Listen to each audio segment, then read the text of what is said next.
Hello നമസ്കാരം. രക്തം എന്ന ടോപ്പിക്കിൽ നിന്ന് PSC നിരന്തരം ചോദിച്ചുകൊണ്ടിരിക്കുന്ന കുറച്ച് ചോദ്യങ്ങൾ പരിചയപ്പെടാം. രക്തം കട്ടപിടിക്കാൻ എടുക്കുന്ന സമയം എത്രയാണെന്ന് ചോദിച്ചാൽ 3 മുതൽ 6 മിനിറ്റ് വരെയാണ്. രക്തം കട്ടപിടിക്കാൻ സഹായിക്കുന്ന രക്തകോശം ചോദിച്ചാൽ പ്ലേറ്റ്ലെറ്റുകളാണ്. എന്നാൽ രക്തം കട്ടപിടിക്കാൻ ആവശ്യമായ ധാതു ഏതാണെന്ന് ചോദിച്ചാൽ കാൽസ്യം. രക്തം കട്ടപിടിക്കുവാൻ സഹായിക്കുന്ന ജീവകമാണ് ജീവകം K. രക്തം കട്ടപിടിക്കുവാൻ സഹായിക്കുന്ന മാംസ്യം ചോദിച്ചാൽ ഫൈബ്രിനോജൻ.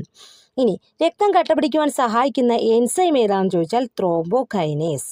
രക്തബാങ്കിൻ്റെ ഉപജ്ഞാതാവാണ് ചാൾസ് റിച്ചാർഡ് ഡ്രൂ.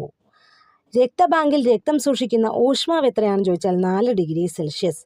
രക്തം കട്ടപിടിക്കാതെ സൂക്ഷിക്കാൻ രക്തബാങ്കുകളിൽ ഉപയോഗിക്കുന്ന രാസവസ്തു ചോദിച്ചാൽ സോഡിയം സിട്രേറ്റ്. രക്തം കട്ടപിടിക്കുന്നത് തടയുന്ന രാസവസ്തുവാണ് ഹെപ്പാരിൻ. രക്തം കട്ടപിടിച്ച ശേഷം ഊറി വരുന്ന ദ്രാവകം പറയുന്ന പേരാണ് സീറം. അപ്പോൾ സീറമാണ് രക്തം കട്ടപിടിച്ച ശേഷം ഊറി വരുന്ന ദ്രാവകം.